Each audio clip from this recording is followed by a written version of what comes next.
Εντάξει. Μιλάμε για βολίδα, τρεφό. Δύο.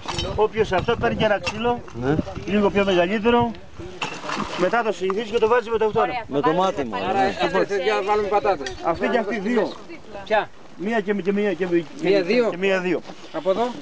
Δύο φυτεύουν μπροστά και δύο πίσω με τις άπες σκεπάζουν. Δύο και δύο, ωραία.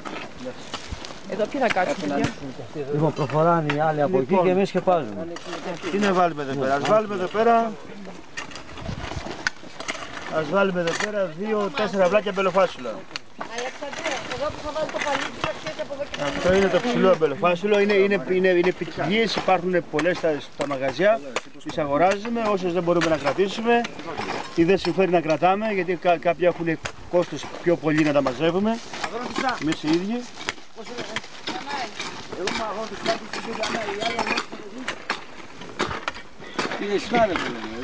Έξω, παιδιά, είπαμε, όχι έξω. Όπα, τα έχεις σκεπάσει και πέρα, τα έχεις βάλει πατάτες. Ξεκινάμε από εδώ. Νομίζω κάπου. Ποιος είναι ο πατατάς? Πού ξεκίνησες? 1, 2, 3. Αυτό είναι το μέτρο φασολάκι, θα φτάσουμε μέχρι τις ώρες.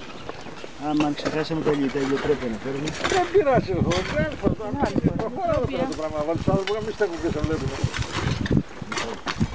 Λοιπόν, παίρνουμε εδώ πέρα, αυτά τα δίνω, τα βάλουμε μπαρμπούνι.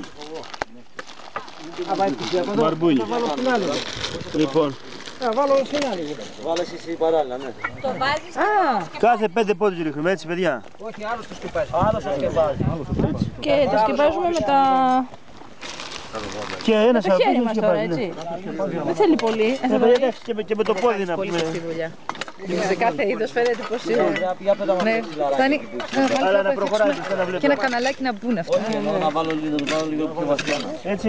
Ωραία. Από τα σκεπαστεί από Τι φέρει να κάνω εγώ αυτό. Μ' αρέσει.